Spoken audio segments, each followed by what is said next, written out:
Hello friends, पिछले lecture में हमने कमर्शियल बैंक के प्राइमरी फंक्शंस किए थे।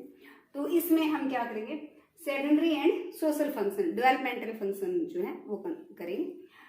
तो जो सेकेंडरी फंक्शंस होती हैं कमर्शियल बैंक के, वो क्या होती हैं, जो एक बैंक होने के नाते क्या कर देता है, उन फंक्शंस को परफॉर्म करता है। तो उसमें हमारे क्या, collection and payment of various item. तो क्या होता है collection and payment of various items. तो जो बैंक होता है वो अपना जो उसका ग्राहक है उसके कहने पर उसके विभिन्न आइटम्स, चेक है, ब्याज है, रेंट है, जो उन चीज़ों को क्या करता है, कलेक्ट करता है और उसकी तरफ से क्या करता है, अनेक चीज़ों का भुगतान भी कर देता है। जिस तरह से बीमा की किस्त करनी है वो मंथली अपने आपके अकाउंट में से कटती रहती हैं, उसी प्रकार का वो टैक्स कटवाना है, वो चीज़ें तो बैंक उनका भी भुगतान करता रहता है।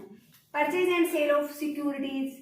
तो purchase and sale of securities bank क्या करता है, अपने ग्राहक की ओर से उसके लिए जो बेनिफिशियल सिक्योरिटीज होती हैं, जिस तरह से शेयर है, स्टॉक है, उनको खरीदता है और जब उनके रेट बढ़ जाते हैं तो उनको क्या कर देता है, सेल कर देता है। ये कार्य बैंक अपने ग्राहक के लिए करता है।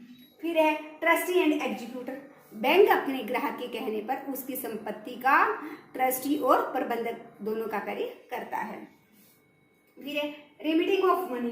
रेमिटिंग ऑफ मनी बैंक क्या करता है, पैसे भेजने का कार्य करता है। ये तो आप सभी ने देखा होगा कि आप जब अपना फॉर्म फिल करते हो इसी एग्जाम्स के लिए तो पैसे साथ में अटैच नहीं करने होते, आप क्या करते हो, ड्राफ्ट कटाते हो और वो पैसे जहाँ भी आपको भेजने, भिवानी बोर्ड में भेजने होते हैं, यूनिवर्सिटी भेजने होते हैं, तो वहाँ उस नाम से आप क्या करते हो, ड्राफ्ट कटवा देते हो, वो पैसे पहुँच जाते हैं। तो ये कार्य कौन करता है, बैंक, कमर्शियल बैंक ही करते हैं।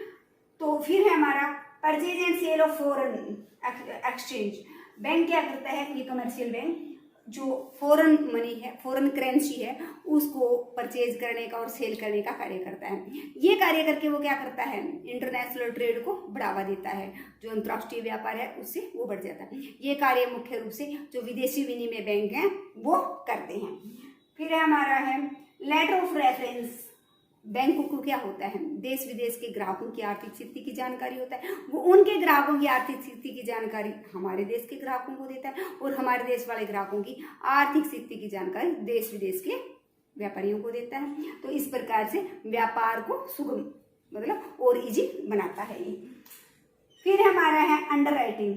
अंडर राइटिंग का मतलब क्या होता है, बैंक के पास तो क्या होते हैं, हर तरह के ग्राहक आते हैं और लंबे समय तक वो ग्राहक हैं, जो पैसा डिपॉजिट करते हैं वो भी आते हैं, जो इन्वेस्टर्स हैं उधार लेते हैं वो भी आते हैं। तो किसी व्यक्ति ने जो बैंक का लगातार विश्वसनीय ग्राहक रहा है, नई फैक्ट्री खोली है, उस फैक्ट्री के शेयर अभी बिके नहीं है, तो बैंक क्या करता है, उसको विश्वास दिलाता है कि हम जो हमारे पास ग्राहक आते हैं उनसे कंसल्ट करके आपके बिना बिके हुए शेयरों को बिकवाएंगे। तो ये कार्य भी करता है बैंक। फिर है लॉकर फैसिलिटीज। बैंक क्या कर देता है, अपने ग्राहकों को लॉकर की फैसिलिटी प्रोवाइड करता है। तो लॉकर में क्या होता है, हम अपने जो कीमती कोई दस्तावेज रख सकते हैं, गहने रख सकते हैं, तो उसका किराया क्या होता है, वहाँ वो सेफ होते हैं। तो उनका किराया क्या होता है, नाम मात्र का होता है, 600-700 रुपये पर ईयर किराया होता है। तो ये फैसिलिटी भी बैंक प्रोवाइड करता है। Help in transaction of goods. Goods की ट्रांजैक्शन में मदद करता है। कैसे कि गुड्स को भेजना है तो हम क्या कर देते हैं, जो जहां से वो प्रोड्यूस हुई है वहां से लेकर अंतिम जो प्रयोग करता है उस तक गुड्स पहुंचाने में बैंक मदद करता है। तो ट्रांसपोर्टर है, उसने बातचीत, समझौता हो गया, बातचीत हो गई कि हम इतना सामान लेना चाहते हैं, समझौता तय हो गया। अब उसने मान लो बॉम्बे से वो सामान ट्रांसपोर्ट के थ्रू लदवा दिया, तो वो हो सकता है हमारा ट्रांसपोर्ट के थ्रू रेलवे के थ्रू आ रहा है, तो उसने वो सामान पैक करवा के उसमें लदवा दिया है रेल में। तो अब उसको वहाँ उस व्यक्ति के पास पैसे मांगने के लिए आने की जरूरत नहीं है, वो उस माल की बिल्टी क्या कर देता है, बैंक में भेज देता है और ग्राहक सामान उतारने से पहले बैंक में पैसा जमा करवाता है, बिल्टी लेता है और ट्रांसपोर्ट से अपना सामान उतार लेता है। तो दोनों का कार्य क्या हो गया, इजी हो गया। तो इस प्रकार से बैंक ने क्या कर दिया, ट्रांजैक्शन ऑफ गुड्स का कार्य कर दिया। तो ट्रैवलर्स चेक पहले क्या होते थे, हम जब यात्रा करते थे तो मोटे मोटे अमाउंट्स क्या लेके जाते थे, अपने साथ लेके जाते थे। रास्ते में पोटली बांध के ले गया, पॉकेट में डाल गया, जेब कतरे ने जेब कतर ली, तो जहाँ पहुँचना था 5-7 दिन रहने के लिए वहाँ खाली हाथ गए। तो अब ये प्रॉब्लम नहीं है, यात्रा करते वक्त हमें क्या लेके जाने की, अमाउंट लेके जाने की जरूरत नहीं है। अब हम क्या करते हैं, यात्री चेक बना दिया, अब हम निश्चिंत होकर क्या कर सकते हैं, यात्रा कर सकते हैं। अब और भी फैसिलिटीज बैंक के द्वारा हमें प्रोवाइड करवाई गई है कि हम कहीं भी जाते हैं साथ में पैसा ले जाकर जाने की जरूरत ही नहीं है, एटीएम कार्ड से हम क्या करवा लेते हैं, पैसा निकलवा सकते हैं। तो ये फैसिलिटी भी हमारी किसने है प्रोवाइड किया, बैंकों के थ्रू ही ये पॉसिबल हुआ है।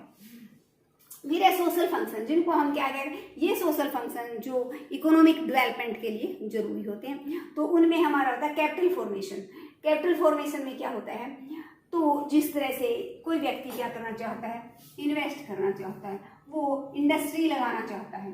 इंडस्ट्री लगाने के लिए उसके पास पैसा नहीं है और कोई भी इतना साहस नहीं कर सकता कि वो प्राइवेट व्यक्तियों से पैसा उधार लेकर, जो हमारे अनौपचारिक स्रोत हैं कि रिश्तेदार है, गांव का महाजन है, बढ़िया आस पड़ोस से जो ब्याज की दर पर 2 रुपये सैकड़ा, जिसको हम कहते हैं कि 2 रुपये सैकड़ा पर ब्याज पर पैसा उधार लेकर कोई इन्वेस्ट नहीं करेगा। तो इस बैंक के पास क्या देता है, ये व्यक्ति पैसा उधार लेने के लिए जाता है, बैंक से सिक्योरिटी के बेस पर उसको क्या मिल जाता है, कम ब्याज की दर पर पैसा उधार मिल जाता है। तो इससे वो इन्वेस्ट करता है, इंडस्ट्री लगाता है, इंडस्ट्री लगाता है तो बहुत सारे लोगों को क्या मिलेगा, एम्प्लॉयमेंट मिलेगा, इन लोगों को रोजगार मिल गया, रोजगार मिला तो इनके पास क्या आई, इनकम आ गई, इनकम आई, इनकम से हमारा क्या होगा, फिर डिमांड करेंगे, ये लोग डिमांड करेंगे तो और ज्यादा गुड्स बनेगी, तो और ज्यादा फैक्ट्रियां लगेंगी। इस प्रकार से क्या होगा, इकोनॉमिक डेवलपमेंट होगी, तो कैपिटल फॉर्मेशन होगा और इकोनॉमिक डेवलपमेंट होगी। फिर है हमारा इंड्यूसमेंट ऑफ इनोवेशन। इनोवेशन नए नए आविष्कार, बहुत सारे व्यक्ति होते हैं जिनमें जोश होता है कि कुछ नया करने का, वो नए आविष्कार तो करना चाहते हैं लेकिन उनके पास क्या है, पैसा नहीं है और कोई भी एहसास नहीं कर सकता कि वो बाहर से पैसा उधार उठाकर नए आविष्कार करें। तो बैंक उन व्यक्तियों को कम ब्याज की दर पर नए नए आविष्कार करने के लिए पैसा उधार देता है। तो वो नए आविष्कार करते हैं तो जिसके फलस्वरूप क्या होता है, हमारी कॉस्ट कम आती है और इकोनॉमिक डेवलपमेंट होता है। फिर है contribution in the development of rural sector. Rural sector में क्या होता है, मेन कार्य एग्रीकल्चर होता है। तो रूरल लोगों के पास पैसा नहीं होता एग्रीकल्चर टूल्स खरीदने के लिए और जो खेत में बीज वगैरह बोने के लिए। मान लो उनके पास पैसा नहीं है, वो खेत में बीज नहीं बो पाए, तो क्या होगा, खुद भी भूखे मरेंगे। लेकिन यदि उन्होंने बैंक से पैसा उधार मिल गया, उन्होंने बीज बो दिया, तो इतना सरप्लस पैदा कर सकते हैं वो कि खुद खाने के लिए भी बच जाता है और वो लोन को भी पे बैक कर पाते हैं। उसी प्रकार एग्रीकल्चर टूल हैं, मान लो ट्रैक्टर है, तो बैंक में से लोन लेकर वो 15-20 सालों में उसको क्या कर देता है, रिपे कर देता है। लेकिन जब वो किसी अनौपचारिक स्रोत से लेता है, आसपास से गांव से ही ब्याज पर पैसा उधार लेता है, वो कभी भी लॉन्ग पीरियड के लिए पैसा उधार नहीं देते, वो शॉर्ट पीरियड के लिए। तो गेस्टेशन पीरियड उनका क्या होता है, लंबा नहीं होता, शॉर्ट पीरियड होता है। वो थोड़े समय के लिए 1-2 साल के लिए पैसा उधार देते हैं, बाद में उनको पे बैक चाहिए। लेकिन बैंक में से हमें 20 साल तक हम क्या कर सकते हैं, उस लोन को थोड़ा थोड़ा करके पे बैक कर देते हैं। हर साल जो सरप्लस बचता है वो हम बैंक में जमा करवाते रहते हैं और 20 साल के बाद ट्रैक्टर हमारा हो जाता है।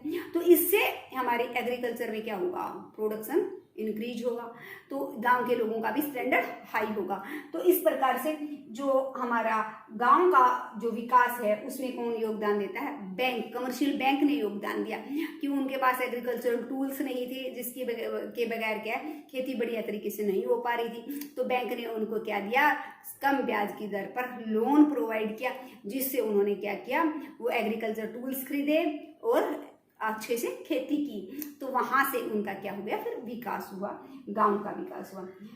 तो इन्वेस्टमेंट फ्रेंडली इंटरेस्ट रेट, तो देखो इंटरेस्ट रेट क्या होती है, इन्वेस्टमेंट फ्रेंडली होता है। इन्वेस्टमेंट कब किया जाता है, जब ब्याज की दर क्या हो, कम से कम हो। हाई रेट ऑफ इंटरेस्ट पर कोई भी उत्साहित नहीं होता कि वो इंडस्ट्री में, उसको एक डर सताया रहता है कि इतनी ऊंची ब्याज है, पैसा लगाऊं तो क्या कमा लूंगा, इससे पे बैक कर पाऊंगा या नहीं कर पाऊंगा। जब रेट ऑफ इंटरेस्ट कम होती है तो हर व्यक्ति के लिए एक मोटिवेशन है कि वो जो चाहता है वो कर सकता है, तो इस पैसे को वो पे बैक कर सकता है। तो क्या करता है बैंक, इन्वेस्टर्स को कम ब्याज की दर पर लोन प्रोवाइड करवाता है। और कई बार उनको बहुत सारी सब्सिडी है, जैसे खादी बोर्ड है वो सब्सिडी भी देता है कि आप ये इंडस्ट्री लगाते हो खादी की तो इतनी सब्सिडी है, तो वहाँ से वो रिलीफ महसूस करते हैं और नई नई इंडस्ट्रियों में इन्वेस्टमेंट करते हैं, नई नई इंडस्ट्रियाँ लगती हैं, तो उसके फलस्वरूप हमारा एम्प्लॉयमेंट बढ़ता है, इनकम बढ़ती है और फिर से हमारा क्या इकोनॉमिक डेवलपमेंट होता है। तो increasing market demand, market demand को इंक्रीज करने का, इंडिया हमारा क्या है, मोस्टली पुअर कंट्री है, एक डेवलपिंग कंट्री है, यहाँ लोगों की इनकम क्या होती है, मोस्टली कम होती है, जिसके कारण वो ड्यूरेबल जो गुड्स हैं वो नहीं खरीद सकते। जिस तरह से ड्यूरेबल गुड्स में टीवी है, फ्रिज है, एसी है, गाड़ी है, वो नहीं खरीद पा रहे, तो बैंक क्या करता है, उनको लोन प्रोवाइड कर देता है ताकि उनकी डिमांड क्या हो, इंक्रीज हो। मान लो एक आदमी की इनकम 10,000 पर मंथ है, मुश्किल से वो 9,000 उसके खर्च हो जाते हैं, 1,000 क्या करता है, बचा पाता है। उसने सोचा है कि वो फ्रिज ले, 10,000 में फ्रिज आता है तो वो 1,000 रुपये हर महीने बचाता है, तो एक साल हम कह सकते हैं 10 महीने बाद क्या ले पाएगा, फ्रिज लेगा। लेकिन बैंक क्या कर देता है, उसको क्या करवा देता है, लोन प्रोवाइड करवा देता है ताकि वो आज ही क्या खरीद ले, फ्रिज खरीद ले और 1,000 रुपये उसकी पेमेंट से हर महीने करते रहेंगे, तो वो वस्तु पहले ही कि वहाँ 10 महीने बाद आप उसको कंज्यूम करते, आज स्टार्टिंग में ही वो वस्तु होगी और आपका धीरे धीरे वो लोन भी क्या हो जाता है, पे हो जाता है, हमें पता भी नहीं चलता। उसी प्रकार गाड़ी है, इंस्टॉलमेंट में हम वो किस्तों में वो जो अमाउंट है वो पे करते रहते हैं और वो वस्तु हमारी हो जाती है। तो इस प्रकार से बैंक हमें मदद करता है कि जो हमारी डिमांड है उसको बढ़ाने में, कि हम लोन पर वो वस्तु ले लेते हैं। तो ये है हमारा कि मार्केट डिमांड इंक्रीज होती है, डिमांड इंक्रीज होगी तभी तो हमारी क्या लगेंगी, नई फैक्ट्रियां लगेंगी, नई फैक्ट्रियां लगेंगी तो और लोगों को रोजगार मिलेगा, वो तो रोजगार मिला तो उनके पास इनकम आई, वो फिर डिमांड करेंगे। तो इस प्रकार से ये एक सर्कल ऐसा बन जाएगा जो इकोनॉमिक डेवलपमेंट को ऊपर की तरफ लेकर चलता रहेगा। फिर है हमारी एम्प्लॉयमेंट अपॉर्चुनिटीज, कि बैंक क्या करता है, एम्प्लॉयमेंट अपॉर्चुनिटी प्रोवाइड करता है। तो कैसे, बहुत सारे व्यक्ति क्या होते हैं, पढ़ लिख लेते हैं, एमए कर ली, अब घर बैठ गया, तो बैंक क्या करता है, उनको कम ब्याज की दर पर क्या देता है, पैसा उधार देता है कि वो अपना कोई ना कोई काम धंधा स्टार्ट कर सके। वो काफ़ी सब्सिडी पर भी उनको पैसा उधार देता है कि ताकि वो क्या कर सके, अपना रोजगार शुरू कर सके, कोई ना कोई छोटी मोटी इंडस्ट्री लगा सके। तो इसके फलस्वरूप implementation of monetary policy, monetary policy कौन इम्प्लीमेंट करता है, देश की सरकार, सेंट्रल बैंक जिसका नाम हमारे देश का RBI, reserve bank of India है, वो मॉनेटरी पॉलिसी को इम्प्लीमेंट करता है। उसके लिए क्या है, एक अच्छे से बैंकिंग सिस्टम का होना जरूरी है। तो यदि वो चाहता है कि जब इन्फ्लेशन होता है, कीमतें बढ़ रही होती हैं, तो क्या जरूरी है, जब कीमतें बढ़ रही होती हैं तो जरूरत है कि लोगों को पैसा कम उधार दे, मुद्रा का संकुचन करे। तो केंद्रीय बैंक के कहने पर ये कमर्शियल बैंक वैसा ही करते हैं। और जब बैंक चाहता है कि जो हमारी पॉलिसी है, जब कीमतें घट रही होती हैं, जो कि ज़्यादा से ज़्यादा पैसा उधार दिया जाए, तो केंद्रीय बैंक के कहने पर बैंक ऐसा ही करते हैं। तो वो जो मॉनेटरी पॉलिसी है उसको सक्सेसफुल करने का कार्य दायित्व किस पर है, कमर्शियल बैंक्स पर है। तो इनके वजह से वो हमारी पॉलिसी क्या होती है, सक्सेसफुल होती हैं। तो friends, like share and comments on my video and subscribe my channel.